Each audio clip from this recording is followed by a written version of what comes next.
মানুষ আর গরু মিলেমিশে একাকার। হাজার হাজার মানুষ আর কোরবানির প্রাণীর এ মিতালি চুয়াডাঙ্গার ডুগডুগি পশুর হাটে। দেশের বিভিন্ন জেলা থেকে ব্যাপারীরা এসেছেন এখানে গরু, ছাগল, ভেড়া কিনতে। কেউ কিনছেন, কেউ বেচছেন। দরদামেও স্বস্তি আছে এবার।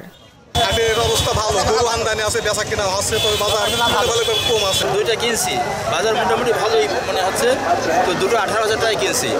প্রতিটি ঈদে স্পেশাল হারপিক 750 ml বোতল থেকে 1 টাকা ব্যয় করা হবে পরিচ্ছন্নতা কর্মী ও সুবিধাবঞ্চিত শিশুদের জন্য। ঈদের খুশি ছড়িয়ে যায় হারপিকের সাথে।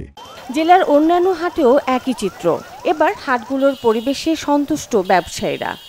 বাজারে একটু নরম করে উঠেছে প্রচুর, হাটে জায়গায় আছে না, দালাল আছে, যা আছে এরা আমাদেরকে কোনো রকমের ডিস্টার্ব করে নেই। আমি মানিকগঞ্জ থেকে এসেছি চুয়াডাঙ্গা হাটে, এখানে গরু কিনেছি। হাটগুলোতে পর্যাপ্ত নিরাপত্তার ব্যবস্থা নিয়েছে জেলা পুলিশ।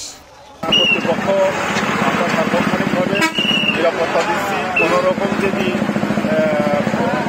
ছিনতাইকারী, মলমপাটি এবং জাল টাকার আর এই ধরনের অপরাধী দেখা দেয়, আমরা সার্বক্ষণিকভাবে আইনগত ব্যবস্থা নেব। প্রাণীর স্বাস্থ্য সুরক্ষায় হাটগুলোতে কাজ করছে মোবাইল ভেটেরিনারি টিম।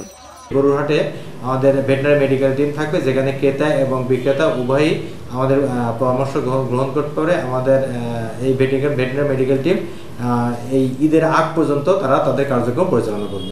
চুয়াডাঙ্গায় চলতি কোরবানি মৌসুমে প্রায় 2 লাখ প্রাণী প্রস্তুত রয়েছে, যা থেকে জেলার চাহিদা মিটিয়েও 75,000 প্রাণী দেশের অন্যান্য অঞ্চলে বিক্রি হবে। চুয়াডাঙ্গা জেলায় 1,24,000 গবাদি পশু কোরবানির জন্য চাহিদা আছে।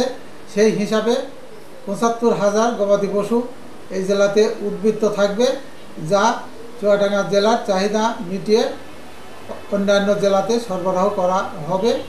চলতি কোরবানি মৌসুমে চুয়াডাঙ্গায় বিক্রি প্রাণীর বাজার মূল্য দাঁড়াবে 1,000 কোটি টাকা, যা জেলার অর্থনীতির জন্য আশীর্বাদ। Desk report, channel 24।